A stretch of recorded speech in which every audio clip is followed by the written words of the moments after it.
हम अक्सर ऐसी कहानियों की उम्मीद करते हैं जहाँ अच्छे लोगों के साथ हमेशा अच्छा ही होता है।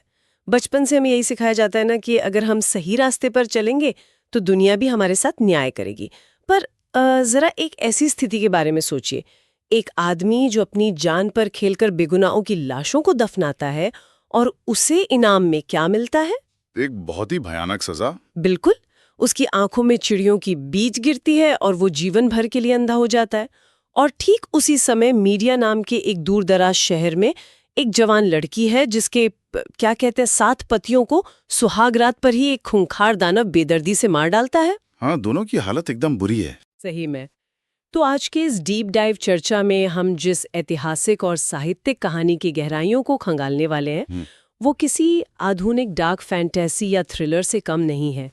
इसमें पारिवारिक ड्रामा है, एक जादुई मछली है और ये सबसे अजीब है, वेश बदलकर आया एक फरिश्ता है जो दिहाड़ी मजदूरी पर काम कर रहा है। सुनने में ये किसी फैंटेसी नॉवल जैसा लगता है, पर आज की हमारी ये चर्चा टोबिट की प्राचीन पुस्तक पर आधारित है। जो दस्तावेज हम देख रहे हैं वो वर्ल्ड इंग्लिश बाइबल का हिस्सा है। इस ग्रंथ को रोमन कैथोलिक और ऑर्थोडॉक्स चर्चों में ड्यूटरो कैनोनिकल शास्त्र माना जाता है। ड्यूटरो कैनोनिकल, इसका सीधा सा क्या मतलब हुआ? देखिए, इस शब्द का सीधा सा अर्थ ये है कि इसे एक दूसरे स्तर का पवित्र ग्रंथ माना गया है। मतलब ये कैथोलिक बाइबल का तो हिस्सा है, लेकिन प्रोटेस्टेंट परंपराओं में इसे अक्सर मुख्य सूची से बाहर रखा जाता है। और यहाँ हमारा मकसद किसी धार्मिक मान्यता का प्रचार करना नहीं है। हाँ, बिल्कुल नहीं। बल्कि हम इस बात की पड़ताल कर रहे हैं कि ये प्राचीन कथा मानवीय दुखों, न्याय और लचीलेपन के बारे में क्या कहती है। मुझे इस कहानी की सबसे दिलचस्प बात ये लगी कि ये सिर्फ क्या हुआ का विवरण नहीं है, ये सीधे तौर पर उस सवाल से टकराती है जो हम सब कभी ना कभी पूछते हैं कि बुरे लोगों के साथ अच्छा और अच्छे लोगों के साथ बुरा क्यों होता है। तो चलिए सीधे निनिवे शहर चलते हैं। यह असीरियन साम्राज्य का दौर है। हमारा मुख्य पात्र है टोबित, जो नफ्ताली जनजाति का है और एक बंदी के रूप में निर्वासन की जिंदगी जी रहा है। अब बंदी होने के बावजूद ये आदमी अपने उसूलों से तस से मस नहीं होता। ये समझना बहुत जरूरी है कि उस समय निर्वासन का असली मतलब क्या था। जब असीरियन लोग किसी राज्य को जीतते थे तो वो वहां के नागरिकों को उखाड़कर अपने साम्राज्य के अलग अलग हिस्सों में बसा देते थे। इसका मकसद उनकी संस्कृति और पहचान को पूरी तरह से मिटाना होता था। सही का, पूरी तरह से खत्म करना होता था। तोबित के सारे रिश्तेदार और साथी उस नई संस्कृति में ढल रहे हैं, वहां का अन्य जातियों का खाना खा रहे हैं, लेकिन तोबित इनकार कर देता है। वो अपनी जड़ों से चिपका रहता है। शुरू में राजा एनेमिसार, जिसे इतिहास में शाल्मनेसर भी कहा गया है, उसे अपना व्यापारिक एजेंट बना लेता है। लेकिन राजनीति बहुत तेजी से बदलती है। हाँ, क्योंकि सत्ता में एक नया राजा आता है, सेनाकेरेब, और ये आदमी बेहद क्रूर है। वो गुस्से में इजरायलियों को मरवाकर शहर की दीवारों के बाहर फेंक रहा है। और तोबित क्या करता है? वो चुपचाप रात के अंधेरे में उन लाशों को दफनाता है। मुझे ये बात समझनी है, क्या प्राचीन काल में शव दफनाना इतनी बड़ी बात थी कि राजा इसके लिए किसी की जान ले ले? बहुत बड़ी बात थी। ये महज एक धार्मिक कर्मकांड नहीं था। असीलियन साम्राज्य में विद्रोहियों या दुश्मनों की लाशों को खुले में सड़ने के लिए छोड़ देना एक तरह का मनोवैज्ञानिक युद्ध था। ओह, मतलब उन्हें डराने के लिए? बिल्कुल। ये राज्य की तरफ से कड़ा संदेश होता था कि अगर तुमने हमारे खिलाफ आवाज उठाई तो तुम्हारा भी यही हश्र होगा और तुम्हें मरने के बाद भी सम्मान नहीं मिलेगा। ऐसे में तोबित का उन लाशों को दफनाना सिर्फ दया का काम नहीं था, ये सीधे तौर पर राजा के आदेश की अवहेलना और एक राजनीतिक विद्रोह था। अरे बाप रे, ये तो सीधा मौत को बुलावा देना है। हाँ, और जब सेनाकेरेब को इसका पता चलता है तो वो टोबित की सारी संपत्ति जब्त कर लेता है और उसे मौत की सजा सुनाता है। टोबित को अपनी पत्नी एना और बेटे टोबियस के साथ अपनी जान बचाकर भागना पड़ता है। तो टोबित ने एक बहुत बड़ा जोखिम उठाया और उसकी भारी कीमत चुकाई। कुछ समय बाद हालात बदलते हैं। सेनाकेरेब मारा जाता है और टोबित का भतीजा अचियाकरुस सत्ता में एक ऊंचे पद पर पहुंचता है। तो टोबिट को माफ कर दिया जाता है और वो घर लौट आता है। अब एक त्योहार का दिन है, एक शानदार दावत तैयार है। टोबित अपने बेटे से कहता है कि बाहर जाकर किसी गरीब को ले आओ ताकि वे साथ खा सकें। और तभी एक बुरी खबर आती है। हाँ, बेटा लौटकर बताता है कि बाजार में किसी ने उनके ही एक आदमी की हत्या कर दी है। तोबित बिना कुछ खाए उठता है, लाश को छुपाता है, सूरज ढलने का इंतजार करता है और उसे दफना देता है। उसके पड़ोसी उसे ताने मारते हैं कि आदमी अभी अभी मौत के मुंह से बचकर लौटा है और फिर से वही पागलपन कर रहा है। पड़ोसियों की वो प्रतिक्रिया आज के समाज पर भी पूरी तरह लागू होती है। समाज हमेशा उस आदमी को मूर्ख मानता है जो अपने आदर्शों के लिए अपनी व्यवहारिक सुरक्षा को खतरे में डालता है।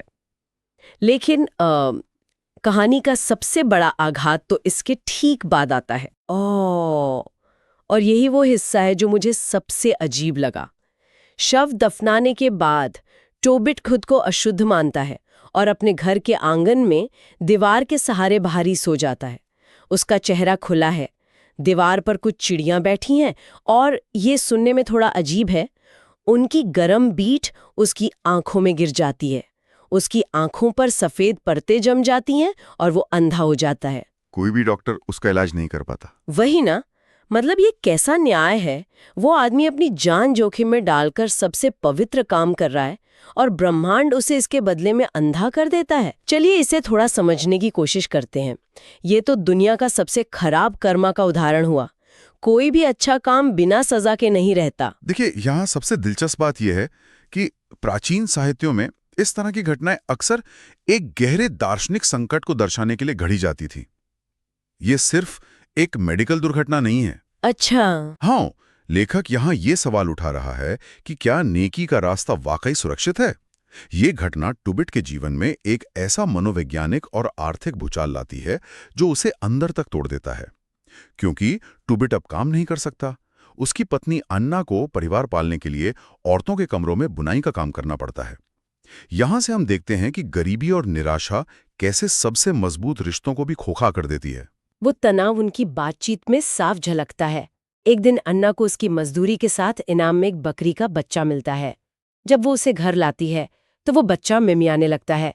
टोबिट को तुरंत शक होता है कि अन्ना ने उसे चुराया है। वो बार बार कहता है कि उसे वापस कर दो, हम चोरी का सामान नहीं रख सकते। उसका शक करना उसकी निराशा को दिखाता है। बिल्कुल, वो अपनी पत्नी की ईमानदारी पर सवाल उठा रहा है क्योंकि दुनिया के अन्यायों ने उसे इतना कड़वा और शक्की बना दिया है। और फिर ऐना वो बात कहती है जो शायद हर वो इंसान सोचता है जो लगातार दुखों का सामना कर रहा हो। वो कहती है, कहाँ गए तुम्हारे दान पुण्य, कहाँ गए तुम्हारे अच्छे काम, देखो उनका क्या नतीजा निकला। ऐना का वो तंज तोबित के पूरे वजूद पर एक प्रहार है। वो मूल रूप से ये कह रही है कि तुम्हारे आदर्शों ने हमें भुखमरी और अंधेपन के सिवा कुछ नहीं दिया। इस एक वाक्य से तोबित पूरी तरह टूट जाता है। वो रोते हुए ईश्वर से प्रार्थना करता है कि उसकी जान ले ली जाए, क्योंकि अब वो ये अपमान और ये दर्द नहीं सह सकता। ये मानवीय हताशा का चरम है। लेकिन कहानी यहाँ एक बहुत ही सिनेमाई मोड़ लेती है। ठीक उसी पल जब तोबित नीनेवे में मौत मांग रहा है, मीडिया के एक बताना शहर में एक और इंसान बिल्कुल वैसी ही प्रार्थना कर रहा है, सारा। हाँ, ये एक बेहतरीन समानांतर कथा है। ये हिस्सा तो वाकई किसी हॉरर मूवी जैसा है। सारा, जो रेगवेल नाम के व्यक्ति की बेटी है, अपनी पिता की दासियों से भयंकर ताने सुन रही हैं। दासियां उस पर आरोप लगा रही हैं कि वो अपने पतियों की हत्यारिन है। क्यों? क्योंकि सारा की 7 बार शादी हो चुकी है और हर बार सुहाग रात को ही पति पत्नी के करीब आने से पहले अज़मोडियस नाम का एक दुष्ट दानव उस दूल्हे को मार डालता है। 7 दूल्हे, 7 मौतें। प्राचीन मध्य पूर्वी मान्यताओं में एस्मोडियस को वासना और विनाश का दानव माना जाता था। लेकिन यह केवल एक प्रेत बाधा की कहानी नहीं है। सारा का चरित्र उस समय की औरतों की सबसे बड़ी सामाजिक त्रासदी को दर्शाता है। बिना शादी और बिना बच्चे के एक औरत का उस समाज में कोई भविष्य नहीं था। दासियों का ताना उसे इतना निराश कर देता है कि वो फांसी लगाने के लिए अपने कमरे में जाती है। ओह वाह, वो इतनी परेशान हो चुकी थी, लेकिन वो रुक जाती है ना? वो सोचती है कि अगर उसने ऐसा किया तो उसके बूढ़े पिता बदनामी के कारण दुख से मर जाएंगे। इसलिए वो खिड़की के पास खड़ी होकर ईश्वर से प्रार्थना करती है कि या तो उसे इस कलंक से मुक्ति मिले या फिर उसे मौत दे दी जाए। और यहाँ लेखक एक बहुत ही कमाल की तकनीक का इस्तेमाल करता है। दोनों की प्रार्थना एक साथ सुनी जाती है। हाँ, वे लिखते हैं कि इन दोनों की प्रार्थनाएं जो अलग अलग जगहों से और अलग अलग तरह के दुखों से पैदा हुई थी, एक ही समय पर महान ईश्वर के सामने सुनी गईं। ये समानांतर कथा शिल्प ये दिखाने के लिए कि मानवीय पीड़ा चाहे कितनी भी अलग क्यों ना दिखे, एक अच्छे काम की वजह से पीड़ित है, दूसरा एक रहस्यमयी अभिशाप के कारण। उनका मूल स्रोत एक ही है, न्याय की पुकार। और सबसे दिलचस्प बात यह है कि इन प्रार्थनाओं का उत्तर कैसे दिया जाता है। वही तो, आसमान से कोई जोरदार आवाज नहीं आती, कोई अचानक होने वाला चमत्कार नहीं होता। ईश्वर राफेल नाम के एक फरिश्ते को भेजते हैं, लेकिन वो भी एक साधारण इंसान का रूप धारण करके आता है। बिल्कुल। यही वो हिस्सा है जहां मुझे सबसे ज्यादा हैरानी हुई। मतलब यहाँ बात वाकई बहुत दिलचस्प हो जाती है। तोबित को याद आता है कि उसने बहुत साल पहले मीडिया में गबायल नाम के एक व्यक्ति के पास 10 टैलेंट चांदी रखी थी। मैंने इसके बारे में पढ़ा। 10 टैलेंट चांदी आज के हिसाब से करोड़ों रुपए की बहुत बड़ी संपत्ति होती है। हाँ, ये एक छोटी रकम नहीं थी। तो वो अपने बेटे टोबायस को वो पैसा लाने भेजता है। टोबायस को एक मार्गदर्शक की जरूरत है और वो राफेल से टकराता है, जो खुद को अजारियस नाम का एक आम इंसान बताता है। और वे किस बात पर राजी होते हैं? रोजाना 1 ड्राख्मा की मजदूरी पर। 1 ड्राख्मा मतलब उस जमाने के एक मजदूर की 1 दिन की पगार। एक फरिश्ता दिहाड़ी मजदूरी पर काम कर रहा है और इनके साथ टोबायस का पालतू कुत्ता भी इस रोड ट्रिप पर निकल पड़ता है। ये सुनने में थोड़ा अजीब जरूर लगता है। एक दानव दुल्हनों को मार रहा है, एक फरिश्ता दिहाड़ी पर काम कर रहा है और एक कुत्ता उनके साथ रोड ट्रिप पर जा रहा है। ये तो किसी प्राचीन सुपरनैचुरल बडी कॉमेडी जैसा लगता है। ईश्वर सीधे तौर पर सब कुछ ठीक क्यों नहीं कर देते? ये नाटक क्यों? क्योंकि अगर ईश्वर सीधे सब कुछ ठीक कर देते तो ये कहानी मानवीय प्रयास और आस्था के बारे में नहीं रह जाती। अगर हम इसे बड़ी तस्वीर से जोड़ें तो एक फरिश्ते का एक दिहाड़ी मजदूर के रूप में आना एक बहुत गहरा प्रतीक है। ये समझना जरूरी है कि प्रार्थनाओं का उत्तर हमेशा किसी चमत्कार के रूप में तुरंत नहीं मिलता। कई बार समाधान एक छद्मावेशी मार्गदर्शक के रूप में हमारे साथ चलने लगता है। ये फरिश्ता तोबियास का काम खुद नहीं करेगा, वो सिर्फ उसे रास्ता दिखाएगा। और वो रास्ता उन्हें टिग्रिस नदी के किनारे ले जाता है। शाम का वक्त है, तोबियास नदी में नहाने उतरता है और अचानक एक विशालकाय मछली पानी से छलांग लगाती है और उसे निगलने की कोशिश करती है। हाँ, और वहां रफाएल क्या कहता है? वही ना, कोई भी आम इंसान वहां से भागता, लेकिन हमारा भेष बदलकर आया फरिश्ता कहता है, भागो मत, उस मछली को पकड़ो। ये एक बहुत ही महत्वपूर्ण क्षण है। ये टोबायस का पहला परीक्षण है। जो चीज उसे डरा रही थी उसे उसी का सामना करने और उसे काबू में करने के लिए कहा जाता है। टोबायस किसी तरह उस मछली को किनारे पर खींच लाता है और फिर अजारियस यानी राफेल उसे एक बहुत ही अजीब निर्देश देता है। वो कहता है कि इस मछली का पेट फाड़ो और उसका दिल, लिवर यानी कलेजा और पित्त की थैली निकालकर अपने पास सुरक्षित रख लो। बाकी मछली को वो भून कर खा जाते हैं। और जब टोबायस इसका कारण पूछता है तो राफेल बताता है कि दिल और लिवर को जलाने से जो धुआं उठेगा वो किसी भी दानव को भगा देगा और पित्त से आंखों का अंधापन दूर होगा। अब रुकिए, मुझे एक बात समझ नहीं आ रही। बोलिए। एक तरफ ये ग्रंथ पूरी तरह से ईश्वर की प्रार्थना और धार्मिकता पर आधारित है और दूसरी तरफ यहाँ मछली के अंगों से धुआं करके दानव भगाने की बात हो रही है। क्या प्राचीन काल में मछली के अंगों और उनकी धुएं को बुरी आत्माओं को भगाने का कोई एंटी गोस्ट स्प्रे माना जाता था? ये बहुत ही अजीब और विशिष्ट तरीका है। आधुनिक दृष्टिकोण से ये वास्तव में टोने टोटके जैसा ही लगता है, लेकिन प्राचीन मध्य पूर्वी दुनिया इस तरह से नहीं सोचती थी। उनके लिए भौतिक दुनिया और आध्यात्मिक दुनिया के बीच कोई स्पष्ट विभाजन नहीं था। औषधियों जैसे कि मछली का पित्त, जिसका उपयोग वास्तव में प्राचीन काल में आंखों के कुछ संक्रमणों के इलाज के लिए किया जाता था, और अनुष्ठान दोनों एक साथ चलते थे। अच्छा, तो इसका एक मेडिकल आधार भी था। बिल्कुल। और दिल और लिवर को जलाकर धुआं करना उस समय बुरी आत्माओं को दूर रखने का एक जाना माना सांस्कृतिक प्रतीक था। इस ग्रंथ में भौतिक तत्वों और आध्यात्मिक तत्वों का संयोजन किया गया है। कहानी ये स्थापित कर रही है कि चमत्कार कोई जादुई छड़ी घुमाने से नहीं होते। बुराई को हराने के लिए कर्म और आस्था दोनों की आवश्यकता होती है। तो ये सिर्फ जादू नहीं है, ये कर्म और विश्वास का एक कॉम्बिनेशन है। ठीक है, वे अपनी यात्रा जारी रखते हैं और मीडिया पहुंचते हैं।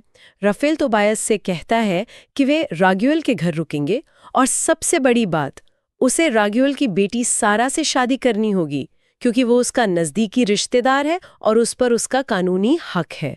जरा सोचिए उस लड़की के दिमाग में क्या चल रहा होगा। उसने उन 7 दुल्हनों के बारे में जरूर सुना होगा। बिल्कुल, उसे पता है कि इस लड़की के पिछले 7 पति सुहाग रात वाले कमरे से जिंदा वापस नहीं आए हैं। वो राफेल से साफ कहता है कि मैं अपने माता पिता की इकलौती संतान हूं, अगर मैं मर गया तो वे दुख से मर जाएंगे। तोबियास का डर पूरी तरह से वाजिब है। कोई भी सामान्य इंसान इस शादी से मीलों दूर भागता, लेकिन यहाँ राफेल उसे उसके पिता तोबित की सीख याद दिलाता है और उसे मछली के अंगों का उपयोग करने का तरीका समझाता है। वो कहता है कि डरने की जरूरत नहीं है, सारा उसी के लिए बनी है। जब वे रैगवेल के घर पहुंचते हैं तो रैगवेल अपने भाई तोबित के बेटे को देखकर खुशी से रो पड़ता है। लेकिन उसकी ये खुशी बहुत कम समय के लिए होती है।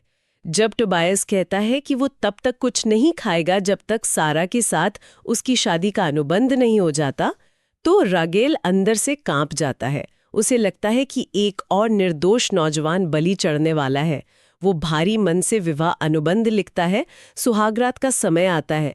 टोबायस और सारा कमरे में जाते हैं और बाहर रागेल क्या कर रहा है? ये हिस्सा बहुत ही ड्रामेटिक है। वो रात के अंधेरे में चुपचाप अपने नौकरों के साथ मिलकर एक कब्र खोद रहा है, ताकि जब सुबह टोबायस की लाश मिले तो वे उसे बिना किसी शोर शराबे के दफना सके और समाज के और तानों से बच सके। ये स्थिति बहुत ही डार्क और उसी समय थोड़ी हास्यपूर्ण भी है। एक पिता बेटी की शादी वाले दिन दामाद की कब्र खोद रहा है। ये दृश्य कहानी के तनाव को चरम पर ले जाता है। बाहर रैगवेल अपनी हताशा में कब्र खोद रहा है, जो उस दुनिया का प्रतीक है जिसने हार मान ली है, और अंदर कमरे में टोबायास वो कर रहा है जो राफेल ने सिखाया था।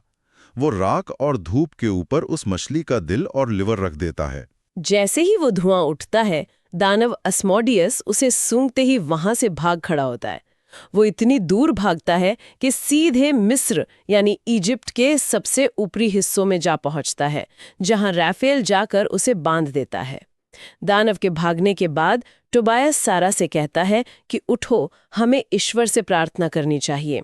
वे दोनों साथ मिलकर अपने जीवन और सुरक्षा के लिए प्रार्थना करते हैं। और यही वो बिंदु है जहां आपका पिछला सवाल पूरी तरह से स्पष्ट हो जाता है। केवल मछली का धुआं दानव को नहीं हराता। मतलब वो सिर्फ प्रोसेस का एक हिस्सा था। बिल्कुल, धुआं उस प्रक्रिया का सिर्फ पहला हिस्सा था, एक भौतिक क्रिया। लेकिन जो चीज उस जीत को स्थायी बनाती है वो है उन दोनों की साथ की गई प्रार्थना। भौतिकता और आध्यात्मिकता का ये मिलन ही असली चमत्कार है।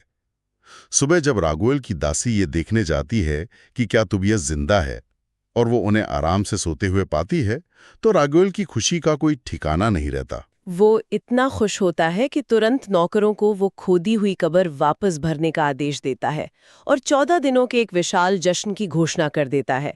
वो टोबियास को अपनी आधी संपत्ति भी दे देता है। अब चूंकि टोबियास को 14 दिन तक वहीं रुकना है, वो राफेल को उन 10 टैलेंट चांदी को लाने के लिए गैब्रियल के पास भेजता है। राफेल पैसा भी ले आता है और गैब्रियल को भी शादी के जश्न में शामिल होने के लिए ले आता है। ये एक परफेक्ट हैप्पी एंडिंग लग रही है ना? यहाँ लगती है, लेकिन निनवा में स्थिति बिल्कुल विपरीत है। तोबित और एना दिन गिन रहे हैं। जब तय समय निकल जाता है और तोबियास नहीं लौटता, तो एना टूट जाती है। उसे पूरा यकीन हो जाता है कि उसका बेटा किसी खतरे में मारा गया है। वो रोज सड़क पर जाकर उसका इंतजार करती है और रोती है। तोबित उसे सांत्वना देने की कोशिश करता है, लेकिन वो खुद भी भीतर से गहरे दर्द में डूबा है। यह हिस्सा दिखाता है कि इंतजार का दर्द इंसान को कैसे खोखला कर देता है। लेकिन फिर इंतजार खत्म होता है। दानव के खतरे को खत्म करने के बाद कहानी अपने समापन की ओर बढ़ती है। टोबियास अपनी नई पत्नी, भारी संपत्ति और राफेल के साथ लौटता है। जैसे ही वे घर के नजदीक पहुंचते हैं, राफेल टोबियास से कहता है कि सारा से पहले घर दौड़ो और वो मछली का पित्त अपने हाथ में तैयार रखो। और तभी एना उसे देख लेती है। हाँ, अपने बेटे को दूर से आता देख दौड़ पड़ती है। टोबियास सीधा अपने पिता टॉबिट के पास जाता है और वो पिट उसकी आंखों पर मल देता है। आंखों में तेज चुभन होती है। टॉबिट अपनी आंखों को रगड़ता है और वे सफेद परतें किसी छिलके की तरह उसकी आंखों से गिर जाती हैं। उसकी दृष्टि वापस आ जाती है। वो अपने बेटे को देखकर फूट फूट कर रोने लगता है। ये महज एक शारीरिक अंधापन दूर होना नहीं है, ये एक प्रतीकात्मक वापसी है। टोबिट, जिसने अपनी धार्मिकता के कारण सब कुछ खो दिया था, अपनी संपत्ति, अपनी दृष्टि, अपना सम्मान, उसे वो सब कुछ वापस मिल जाता है। न्याय का जो चक्र उस चिड़िया की बीट के साथ टूट गया था, वो अब वापस संतुलन में आ गया है। और इसके बाद वो बड़ा रहस्य उद्घाटन होता है जिसका इंतजार हम शुरू से कर रहे थे। तोबित इतना कृतज्ञ है कि वो अपने बेटे से कहता है कि इस अजारियाज नाम के मार्गदर्शक को इस पूरी यात्रा से लाई गई संपत्ति का आधा हिस्सा इनाम में दे दो। तब राफेल उन दोनों को अकेले में ले जाता है और अपनी असलियत बताता है। हाँ, वो अपना असली रूप प्रकट करता है। वो बताता है कि वो पवित्र परमेश्वर के सामने जाने वाले 7 पवित्र स्वर्गदूतों में से एक राफेल है। वो बताता है कि जब तोबित अपनी जान पर खेलकर मुर्दों को दफनाता था तो राफेल ही उसके साथ था। जब सारा और तोबित एक साथ रोते हुए प्रार्थना कर रहे थे तो राफेल ही उन प्रार्थनाओं को ईश्वर तक लेकर गया था। ये सुनकर बाप बेटा दोनों डर के मारे जमीन पर औंधे मुंह गिर पड़ते हैं। लेकिन फरिश्ता उन्हें तसल्ली देता है। बिल्कुल, वो कहता है कि डरो मत, जो कुछ भी हुआ है उसे एक किताब में लिखो, और फिर वो अचानक स्वर्ग की ओर चला जाता है। यहाँ मेरा एक बहुत बड़ा सवाल है, तो इस सब का असल मतलब क्या है? फरिश्ता बस इतनी बड़ी सच्चाई सामने रखता है और गायब हो जाता है। इन सारे चमत्कारों के पीछे की असल सीख क्या थी? इस पूरे अंडरकवर मिशन का अंतिम उद्देश्य क्या था? ये एक बहुत महत्वपूर्ण सवाल खड़ा करता है। फरिश्ते का इस तरह प्रस्थान करना ये दर्शाता है कि ईश्वरीय हस्तक्षेप हमेशा के लिए बैसाखी बनकर नहीं रहता। रेफेल जाने से पहले उन्हें जीवन का एक बहुत ही स्पष्ट फलसफा दे जाता है। वो कहता है, प्रार्थना के साथ उपवास, दान पुण्य और धार्मिकता अच्छी है। और ये बात विशेष रूप से इस बात पर जोर देता है कि दान मृत्यु से बचाता है और ये सारे पापों को धो देता है। इस पूरी कहानी का मूल संदेश, इसका केंद्र बिंदु यही धार्मिकता और दान पुण्य है। ये उस निर्वासित और पीड़ित समुदाय के लिए एक आश्वासन था कि दुनिया चाहे कितनी भी भ्रष्ट और क्रूर क्यों ना हो जाए, अपनी सच्चाई और दान पुण्य का रास्ता कभी मत छोड़ना। अंततः जो लोग पीढ़ियों तक अपने मूल्यों पर टिके रहते हैं, उनकी जीत होती है। और ये बात सच साबित होती है कहानी के अंत में। 158 वर्ष की आयु में अपनी मृत्यु से पहले तोबित एक भविष्यवाणी करता है। वो कहता है कि जेरूसलम शहर, जिसे असीरियन और बेबीलोनियन ताकतों ने तबाह कर दिया था, एक दिन नीलम, पन्ना और शुद्ध सोने की दीवारों से फिर से बनाया जाएगा। वो टोबायस को निनेवे छोड़ने की चेतावनी देता है, क्योंकि जोना की भविष्यवाणी के अनुसार ये शहर नष्ट होने वाला है। और टोबायस अपने पिता की बात मानता है? हाँ, वो अपनी पत्नी के साथ मीडिया चला जाता है और अंततः टोबेज 127 वर्ष की आयु में निनेवा के विनाश की खबर सुनने के बाद शांति से मरता है। इस पूरी चर्चा से यह स्पष्ट होता है कि कैसे टोबिट की कहानी लचीलेपन, नैतिक मूल्यों पर टिके रहने और अदृश्य शक्तियों द्वारा की जाने वाली सहायता का एक शानदार चित्र प्रस्तुत करती है। चाहे वो टोबिट का अंधापन हो या सारा का अभिशाप, न्याय और शांति का चक्र अंततः पूरा होता है। आज की तेज तरार दुनिया में, जहां हर चीज का तुरंत परिणाम चाहिए, ये अध्ययन सिखाता है कि जीवन के सबसे कठिन निर्वासन या दुर्भाग्य के दौर में भी धैर्य और सही आचरण का अपना मूल्य है। जानकारी की अधिकता के बीच अपने मूल सिद्धांतों पर टिके रहना एक सार्वभौमिक सीख है। सही बात है। और इस पूरी कहानी की गहराइयों से बाहर आते हुए मैं एक विचार पर जोर देना चाहती हूँ। हम सब ने कभी ना कभी अपने जीवन के दुखों में बंदी महसूस किया है, या किसी ऐसी परेशानी से लड़ रहे होते हैं जहां लगता है कि सब कुछ गलत हो रहा है। हम आसमान से किसी बड़े चमत्कार के उतरने का इंतजार करते हैं, लेकिन क्या यह संभव है कि हमारे जीवन के सबसे बड़े फरिश्ते या जीवन बदलने वाले मोड़ बिल्कुल सामान्य या यहाँ तक कि बेतुकी चीजों के रूप में छिपे हों? ठीक वैसे ही जैसे एक दिहाड़ी पर रखा गया अजनबी मार्गदर्शक या नदी में अचानक हमला करने वाली एक मछली किसी के अंधकार को दूर करने का अंतिम साधन बन सकती है। शायद हमारे जीवन के सबसे बड़े चमत्कार हमारी रोजमर्रा की यात्राओं में ही हमारे साथ चल रहे हैं।